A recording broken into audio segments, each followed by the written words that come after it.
इस साल का दूसरा चंद्र ग्रहण लगने जा रहा है, जो कि बहुत ही भयानक होने जा रहा है। साल 2025 के दूसरे चंद्र ग्रहण, जो कि 7 सितंबर को लगने जा रहा, उसका क्या असर भारत पर पड़ेगा और आप लोगों को क्या क्या सावधानियां रखनी होगी। वैज्ञानिकों की तरफ से बड़ी भयंकर चेतावनी जारी की गई है। आइए देखते हैं कि इस बार के दूसरे चंद्र ग्रहण पर क्या कुछ बदल जाएगा, क्या कुछ खास रहेगा और क्या ये चंद्र ग्रहण भारत में भी दिखेगा या नहीं। अगर ये ग्रहण भारत में दिखाई देगा तो इसके दुष्प्रभाव से कैसे बचे, कब तक सूतक का समय रहेगा, कब ग्रहण का समय होगा। अगर आप गर्भवती महिला हैं तो सावधानी तो रखनी पड़ेगी। बहुत भयानक चंद्र ग्रहण लगने वाला है, तो गर्भवती महिलाएं तो विशेष रूप से सावधान रहे। आप कैसे खुद को रहस्यमय अपने बच्चे को सुरक्षित रख सकती है, जानेंगे आज की इस महत्वपूर्ण वीडियो में। ऐसा उपाय हम आपको बताइए कि जिससे कोई भी कैसे भी दुष्प्रभाव नहीं पड़ेगा। और अगर आप चाहते कि आपके बच्चे पर इस चंद्र ग्रहण को कोई दुष्प्रभाव ना पड़े, तो सच्चे दिल से वीडियो को लाइक करके कमेंट में जय चंद्रदेव अवश्य लिखें। साल का दूसरा ग्रहण है और भयानक ब्लड मून रहने वाला है, तो नवविवाहित औरतों को भी इस दिन सावधानी बरतनी पड़ती है। और साथ ही जानेंगे कि साल 2025 का सूर्य ग्रहण कब लगेगा और क्या यह भारत में दिखाई देगा।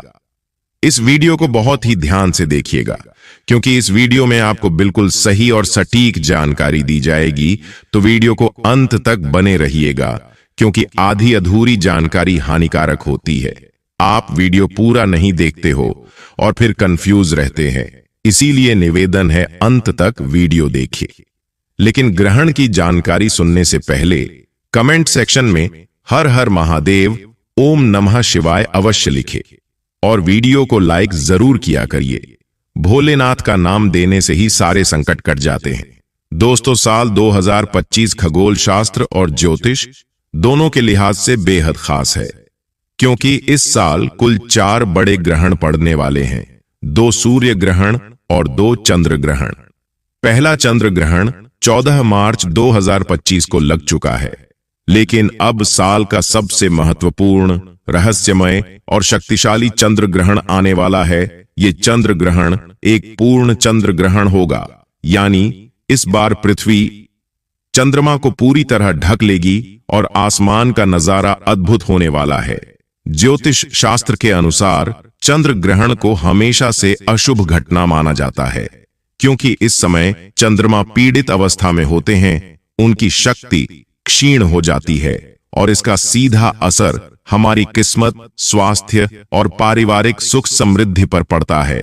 इस दौरान कई ऐसे कार्य हैं जिनको करना बिल्कुल ही वर्जित होता है। खास तौर पर जो शुभ कार्य हैं, उन्हें चंद्र ग्रहण के समय नहीं करना चाहिए। इस बार साल का आखिरी चंद्र ग्रहण 7 सितंबर को लगने जा रहा है। 7 सितंबर को भाद्रपद पूर्णिमा है और इसी दिन से पितृपक्ष की शुरुआत भी हो रही है। ऐसे में इस बार पितृपक्ष की शुरुआत के दिन ही साल का आखिरी और पूर्ण चंद्र ग्रहण लगने वाला है, जो कि दुनिया के बहुत सारे देशों सहित हमारे देश भारत में भी दिखाई देगा। ऐसे में दोस्तों, साल का दूसरा ग्रहण पड़ने जा रहा है। पूर्णिमा तिथि के दिन चंद्र ग्रहण लग रहा है। ये चंद्र ग्रहण भारत में मान्य होगा या नहीं, ग्रहण कब से शुरू है, कब समाप्त है, इसके बारे में हम बाद में बताएंगे। पहले जान लेते हैं चंद्र ग्रहण होता क्या है और ये अशुभ क्यों माना जाता है। चंद्र ग्रहण एक खगोलीय घटना है जिसका धार्मिक व वैज्ञानिक दोनों महत्व है। चंद्र ग्रहण तब होता है जब सूर्य पृथ्वी व चंद्रमा के एक सीध में आ जाता है और चंद्रमा पृथ्वी की छाया में चला जाता है।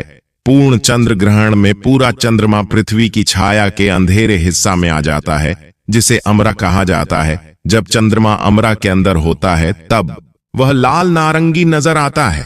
इस घटना को ब्लड मून भी कहा जाता है। दोस्तों, जब भी चंद्र ग्रहण लगता है तो जो ग्रहों के सेनापति होते हैं, मंगल, सूर्य और राहु के आमने सामने होते हैं। इसलिए हमारे वेद पुराण में बताया गया है, सूर्य ग्रहण जितनी देर भी रहता है, उतनी देर देवी शक्तियां का प्रभाव लगभग न के बराबर हो जाता है और इस दौरान किया गया उपाय कभी भी खाली नहीं जाता है। इस दौरान कोई भी व्यक्ति कोई भी उपाय करेगा, उस व्यक्ति को उस उपाय का पलट करके लाभ जरूर मिलेगा। और आपने देखा भी होगा, जैसे ही सूर्य ग्रहण का सूतक काल शुरू हो जाता है, जितने भी मंदिर होते हैं उनकी कपाटों को बंद कर दिया जाते हैं। मंदिर के जो दरवाजे होते हैं उनको बंद कर दिया जाता है, क्योंकि दोस्तों सूर्य ग्रहण का समय एक ऐसा समय होता है जिस दौरान जो नकारात्मक शक्तियां होती हैं, इनका प्रभाव बहुत तेजी से बढ़ने लग जाता है। इसलिए पूरी दुनिया के जो तांत्रिक होते हैं वो सूर्य ग्रहण वाले दिन का इंतजार बेसब्री से करते हैं, क्योंकि इस दौरान आप कोई भी उपाय करेंगे उस उपाय का आपको पलट करके लाभ जरूर मिलेगा। तो अगली वीडियो में हम आपको उपाय भी बताएंगे। तो पहले जान लेते हैं कि सूर्य ग्रहण के समय क्या क्या सावधानियां रखनी चाहिए। दोस्तों, शास्त्रों के अनुसार ग्रहण के टाइम में कभी भी भोजन नहीं पकाना चाहिए और ना ही भोजन खाना चाहिए। इस दौरान पानी भी नहीं पीना चाहिए। हालांकि जो लोग बच्चे हैं, बुजुर्ग, बीमार है, ऐसे व्यक्तियों पर यह नियम लागू नहीं होता है। वह लोग भोजन कर सकते हैं और पानी भी पी सकते हैं। चंद्र और सूर्य ग्रहण के दौरान भगवान भी भोजन ग्रहण नहीं करते, पानी भी नहीं पीते, जल आदि कुछ भी पानी नहीं करते, क्योंकि इस समय भगवान को मनुष्य की चिंता होती है। दोस्तों, इसी कारण उन्हें बहुत पीड़ा होती है, मनुष्य को कोई कष्ट ना हो, तो इसीलिए भगवान ये ग्रहण अपने ऊपर लेते हैं ताकि उनके बच्चों पर, मनुष्यों पर कोई भी कष्ट ना आए। और यदि प्रभु हमारे लिए इतना कष्ट लेते हैं तो हमें भी ग्रहण के दौरान कुछ ऐसी सावधानियां हैं, कुछ ऐसे पालन है जो अवश्य करने चाहिए। दोस्तों, चंद्र ग्रहण को कभी भी खुली आंखों से नहीं देखना चाहिए। जो मनुष्य खुली आंखों से चंद्र ग्रहण को देखते हैं तो वह अगले जन्म में सांप बन जाते हैं, चमगादड़ आदि बन जाते हैं, फिर उन्हें कभी भी सूर्य के दर्शन नहीं होते। चंद्र ग्रहण के दौरान ग्रहण से बहुत सारी नकारात्मक किरणें निकलती हैं। ये किरणें आपकी आंखों को नुकसान पहुंचा सकती है। ऐसे में ग्रहण को देखने के लिए हमेशा ही उचित उपकरणों का उपयोग करना चाहिए। दोस्तों, क्योंकि नंगी आंखों से ग्रहण को देखने पर जो उसमें से सूक्ष्म कीटाणु निकलते हैं वो हमारी आंखों में आ जाते हैं, और शास्त्रों के अनुसार नंगी आंखों से ग्रहण देखने पर दोष लगता है। वैज्ञानिक कहते हैं आंखों पर असर पड़ता है, और शास्त्र कहते हैं नंगी आंखों से चंद्र ग्रहण को देखने पर भयंकर दोष तथा जीवन पर ग्रहण लगता है। इसलिए ग्रहण को ना ही देखा जाए तो ज्यादा बेहतर होगा। दोस्तों, शास्त्रों में कहा गया है कि ग्रहण के दौरान भगवान की किसी भी चीज और मूर्ति आदि को हाथ नहीं लगाया जाता है। हमने आपको बताया था इस समय देवी देवता पीड़ा में होते हैं, इसीलिए भगवान की प्रतिमा को हाथ नहीं लगाया जाता। दोस्तों, ऐसे में तुलसी के पौधे को भी छूना मना होता है। कहते हैं कि सूतक से पहले ही तुलसी के पत्ते तोड़ लें। सूतक से ग्रहण समाप्त होने तक तुलसी के पौधे को हाथ भी न लगाएं। ग्रहण के दौरान खाने पीने की चीजों में तुलसी का पत्ता रख देने से उस पर ग्रहण का प्रभाव नहीं पड़ता। भगवान श्री हरि बताते हैं, जो मनुष्य ग्रहण काल के दौरान यदि तुलसी के पत्र का उपयोग करेगा उसके जीवन में कभी ग्रहण नहीं लगेगा। ऐसा भोजन कभी खराब नहीं होता। तुलसी डालने पर आप भोजन अगले दिन भी खा सकते हैं। दोस्तों, यदि आप भोजन में तुलसी पत्र नहीं डालना चाहते तो आप एक काम करना, आप अपने रेफ्रिजरेटर में तथा फ्रिज में तुलसी के 11 पत्ते रख देना। अलग अलग ट्रॉली में अलग अलग पत्ता रख दें। इससे जो फल फ्रूट आपके फ्रिज में, रेफ्रिजरेटर में रखे होंगे वह कभी खराब नहीं होंगे और उन्हें खाने पर दोष भी नहीं लगेगा। जो फ्रिज में पानी होगा वह भी ग्रहण के कारण खराब नहीं होगा। और ऐसा हम भी करते हैं, जब ग्रहण पड़ता है तो हम अपने फ्रिज में तुलसी पत्र अवश्य रखते हैं और उस भोजन को तथा जल को हम पी लेते हैं, खा लेते हैं। ऐसा आप भी अवश्य करें।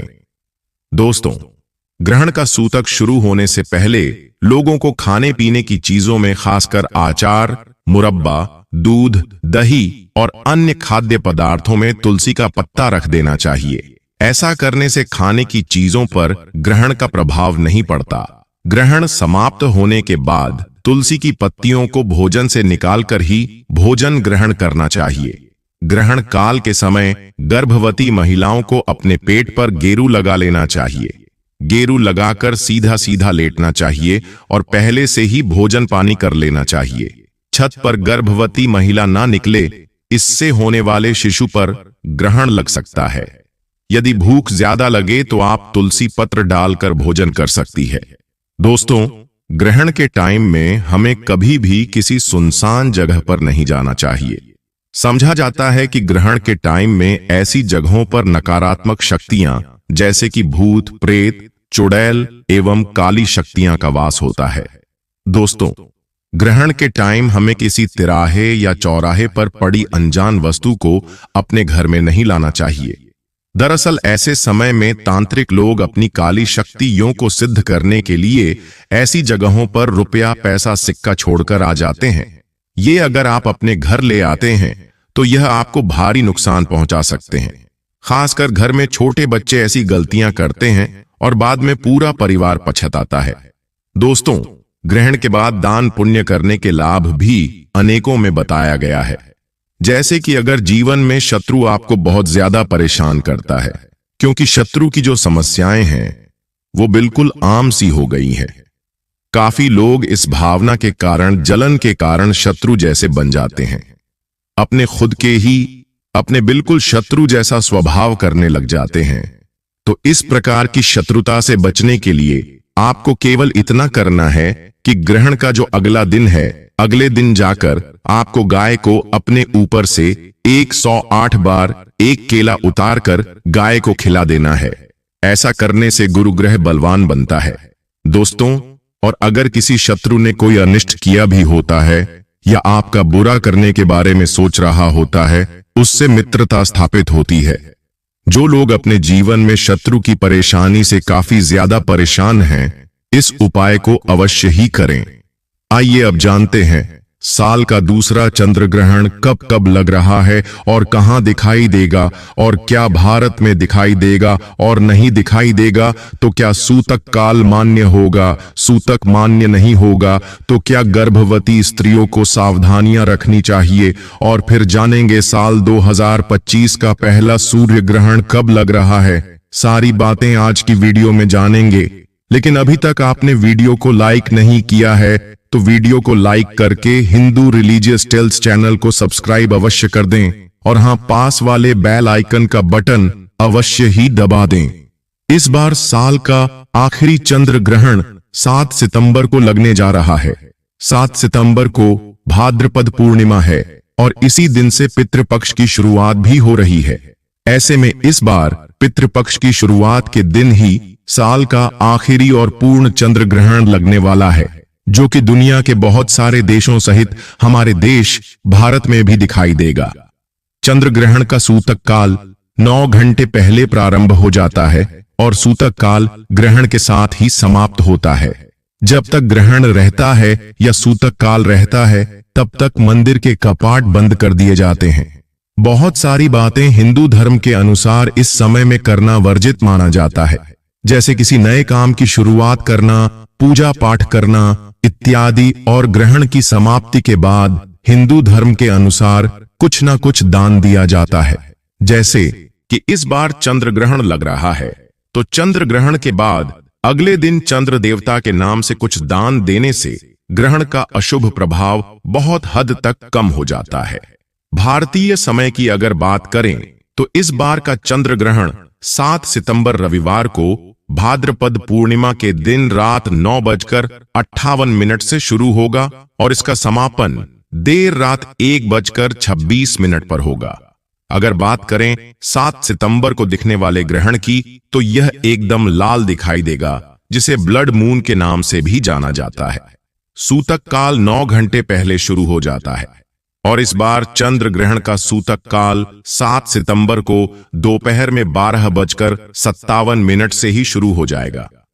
यह ग्रहण भारत सहित दुनिया के Asia, Australia, New Zealand, America, Fiji और अंटार्कटिका के बहुत सारे हिस्सों में देखा जा सकेगा। चंद्र ग्रहण को या सूर्य ग्रहण को कभी भी डायरेक्ट आंखों से नहीं देखना चाहिए। यदि ग्रहण देखने के इच्छुक हैं तो आपको डार्क ग्लासेस या सनग्लासेस या फिर टेलीस्कोप की सहायता से ही ग्रहण देखना चाहिए। ग्रहण के समय खास तौर पर गर्भवती महिलाओं को, बुजुर्ग लोगों को या बीमार लोगों को ग्रहण की रोशनी में आने से बचना चाहिए। अब जानते हैं क्या गर्भवती महिलाओं को सावधानियां रखने की आवश्यकता है। क्योंकि भारत में यह ग्रहण दिखाई नहीं देगा, इसलिए इसका सूतक काल, पुण्यकाल, पर्वकाल सब कुछ मान्य होगा। आप निर्धारित समय के अनुसार पूजन पाठ इत्यादि कर्म कर सकते हैं। और गर्भवती माताओं बहनों को भी इस ग्रहण से डरने की, घबराने की, भयभीत होने की बिल्कुल भी आवश्यकता नहीं है। बस जो उपाय हम आपको बताने जा रहे वो जरूर कीजिएगा। नवविवाहित औरतों को भी इस दिन सावधानी बरतनी पड़ती है। मान्यताओं के अनुसार ग्रहण के नियम जानना चाहती है। आज के वीडियो में मैं टाइम नहीं बता रहा हूं क्योंकि आज बहुत सी गर्भवती माताएं विभिन्न देशों से हमारा वीडियो देख रही है। तो समय का कोई भी कंफ्यूजन क्रिएट किए बिना मैं आपको बताऊं कि आप अपने देश के अनुसार जो भी ग्रहण का समय हो उसके पहले आप नहा लीजिए। नहाने के बाद काले कलर के अलावा कोई भी कलर के कपड़े पहन सकती है। अधिकतर जगह ग्रहण के कपड़ों को दान करने का विधान बताया जाता है, इसीलिए आपका विचार करके ही कपड़े पहने। उसके बाद समय आप घर से बाहर ना निकले। कमरे के पर्दे अच्छे से लगा लें ताकि चंद्रमा की रोशनी आपकी कमरे के अंदर प्रवेश ना कर पाए। अगर बहुत जरूरी है आपको बाहर जाना है तो तुलसी या चंदन का लेप आप अपने गर्भ पर लगाकर बाहर जा सकती है। सुरक्षा की दृष्टि से एक गिला नारियल अपने पास रखें। गर्भिणी कई बार पूछती है कि टॉयलेट जा सकती है या नहीं, तो हां, बिल्कुल जाना चाहिए। प्राकृतिक बेगू को रोकना आपके शरीर और संतान के शरीर के लिए बिल्कुल भी सही नहीं है। मुझे लगता है कभी पूर्व में यह नियम बनाए गए होंगे जब घर में टॉयलेट नहीं होते थे, पर आज ऐसी कोई भी नियम का पालन करना उचित नहीं है। अगर आपके देश में ग्रहण दिख रहा है तो अब ग्रहण के समय से पूर्व दूध, दही, फल, सब्जी सभी में दाग या तुलसी के पत्ते डालने आप तुरंत पकाकर कुछ भी खा सकते हैं। ड्राई फ्रूट्स, दूध या दही सकते हैं, पानी पी सकते हैं। सुरक्षा के लिए पानी में कुछ तुलसी के पत्ते पहले से डाल लें। देखिए, गर्भावस्था में गर्भिणी को ज्यादा तुलसी खाने के लिए मना किया जाता है, इसलिए पानी से तुलसी के पत्ते हटा हटाकर पानी पीजिए। फिर कई महिलाएं मुझसे सवाल करती हैं कि किस पात्र में पानी को रखें, तो सबसे बेहतर मिट्टी का पात्र बताया जाता है, क्योंकि अन्य धातु में ग्रहण के समय की हानिकारक तत्वों को अपनी ओर खींचती है। इसलिए मिट्टी का पात्र सर्वश्रेष्ठ है। इस समय जितना संभव हो भगवान का स्मरण करें, अपनी संतान के शुभ भविष्य के लिए प्रार्थना करें। देखिए, ग्रहण के कुछ हानिकारक प्रभाव है तो इसके कुछ सकारात्मक प्रभाव भी होते हैं। जैसे इस समय की गई प्रार्थना, इस समय किए गए जाप अतिशीघ्र फलदायी होते हैं, तो आप इसकर जरूर ध्यान रखें। फिर ग्रहण के बाद आप नहा लें। नहाने के लिए सबसे बेहतर समुद्र का पानी बताया जाता है, तो आप घर पर ही अपने नहाने के पानी में नमक डालकर नहा सकती है, जिससे ग्रहण की सभी हानिकारक प्रभाव आपसे दूर रहेंगे। गीला नारियल जो अपने पास रखा था उसे आसपास कोई तालाब, सरोवर, नदी में नहाने के लिए भेज दें। साथ ही आपको ग्रहण पूर्ण होने पर कोई चांदी की वस्तु या सफेद वस्तुओं का दान भी अवश्य करना चाहिए। यही कुछ ग्रहण की जरूरी नियम बताए जाते हैं जो सुरक्षा की दृष्टि से घर भी नहीं अपना सकती है। वैसे अगर आप ना भी अपनाएं तो भी आप चिंतित ना हो, क्योंकि ब्रह्मांड में कोई ऐसी शक्ति नहीं है जो आपका बुरा चाहती है। ऊपर बताए गए नियमों को अपनाने से सिर्फ उसका सकारात्मक लाभ भी मिलता है। जय श्री राम, हर हर महादेव।